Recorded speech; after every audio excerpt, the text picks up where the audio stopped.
1665.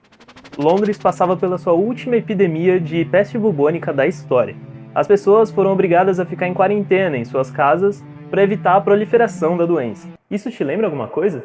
Sir Isaac Newton, aos seus 23 anos de idade, teve que deixar a Universidade de Cambridge para passar a quarentena em sua casa. E essa, senhoras e senhores, pode ser considerada a quarentena mais produtiva da história. Além de desenvolver estudos importantíssimos no cálculo, na óptica e na dinâmica, Newton também desenvolveu estudos sobre a gravitação. E é aí que a gente entra.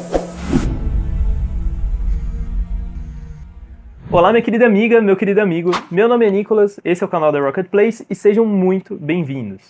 Você clicou nesse vídeo para entender um pouco mais sobre as órbitas, mas nada como um pouco de história para ajudar a gente a entender alguma coisa, né? Então eu convido vocês a voltarem comigo para o século 17. Newton começou a estudar o movimento de alguns astros, principalmente o da Lua, e ele ficava muito curioso, porque a Lua girava em torno da Terra, mas nunca caía na Terra. Então Newton começou a procurar entender por que a Lua não caía na Terra, e dessa forma ele concluiu que existe uma força que mantém a Lua girando em torno da Terra sem que ela caia na Terra. Dessa forma, um pouco mais para frente, ele cria a Lei da Gravitação Universal, que de uma forma muito simples diz que todos os corpos que têm massa tendem a se atrair. Mas antes de continuar, a gente vai voltar um pouco mais no tempo. 1601. Acabava de falecer em Praga Tycho Brahe, um astrônomo que fazia observações do movimento dos astros no céu, e ele era o que até então tinha produzido os dados com a maior precisão. Quando ele morreu, seu companheiro Johannes Kepler, que até então era encarregado por analisar esses dados, começou a desenvolver estudos pesados sobre o movimento dos astros, criando assim as que hoje são conhecidas como três leis de Kepler: a lei das órbitas, a lei das áreas e a lei dos períodos. Agora, voltando para o presente, vamos conversar um pouco sobre isso. Kepler e Newton fizeram os mais importantes estudos sobre as órbitas, e juntando o conhecimento dos dois a gente pode concluir algumas coisas.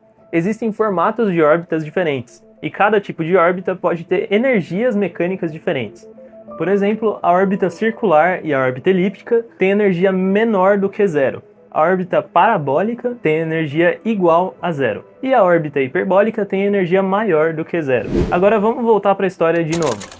Em 1687, Newton teve uma ideia que infelizmente não pôde ser alcançada em seu tempo. Ele começou a espalhar a ideia de que é possível você lançar algo para o espaço e deixar na órbita da Terra. Meus queridos, há mais de 300 anos atrás, uma mente brilhante teve a ideia dos satélites artificiais. Vamos supor que eu suba na montanha mais alta, e no pico dela eu coloque um canhão. Quando eu disparo uma bala desse canhão, ela tende a cair. Mas quando eu disparo com uma velocidade mais alta, a bala vai cair mais longe. E quanto mais velocidade tiver a bala, mais longe ela vai. E nesse ponto da história a gente já sabia que a Terra era praticamente uma esfera. Ou seja, ele teve a sacada de que quanto mais rápido a bala tivesse, mais longe ela iria, até um ponto de que ela poderia cair atrás de onde ela foi lançada. E um pouco mais rápido do que isso já é suficiente para a bala ficar girando infinitamente em volta da Terra. E assim o Newton idealizou o primeiro satélite. E a ideia ficou conhecida como canhão de Newton. Foi mais ou menos isso que Newton disse para as pessoas há mais de 300 anos atrás. Se elas acreditaram ou não, isso não vem ao caso. O que realmente importa é que, mais de 3 séculos atrás, uma mente brilhante idealizou uma coisa que hoje a gente usa todo dia, que está literalmente à nossa volta, e às vezes a gente nem percebe. Desde quando a gente começou a colocar coisas no espaço, a gente já colocou mais de 6.000 satélites na órbita da Terra. Desses que hoje aproximadamente 2.000 estão funcionando. Mas se a gente contar o todo, contando com lixo espacial, como por exemplo partes de foguetes que não voltaram para a Terra, ou destroços de satélites mesmo, e outros tipos de lixo espacial, a gente já colocou mais de 20.000 objetos na órbita da Terra. É claro, isso é um problema e no futuro vai ser um problema maior ainda, mas a gente pode conversar sobre isso em outro vídeo. No século XVII, Newton teve uma ideia que não pôde ser concretizada devido às limitações tecnológicas da época, mas Newton colocou uma sementinha na nossa sociedade. Kepler e Newton estabeleceram a base da mecânica celeste, e sem eles a gente não conseguiria lançar foguetes ou satélites, a gente não teria colocado o ser humano na Lua, não teria colocado sondas em Marte e outros corpos celestes, e a gente nem teria lançado a sonda que reconheceu a gente como um pálido ponto azul. Um grão de poeira apoiado em um raio de sol, um palco muito pequeno em uma imensa arena cósmica. E é dessa forma poética que eu me despeço de vocês, meus queridos. Por hoje é só e até mais.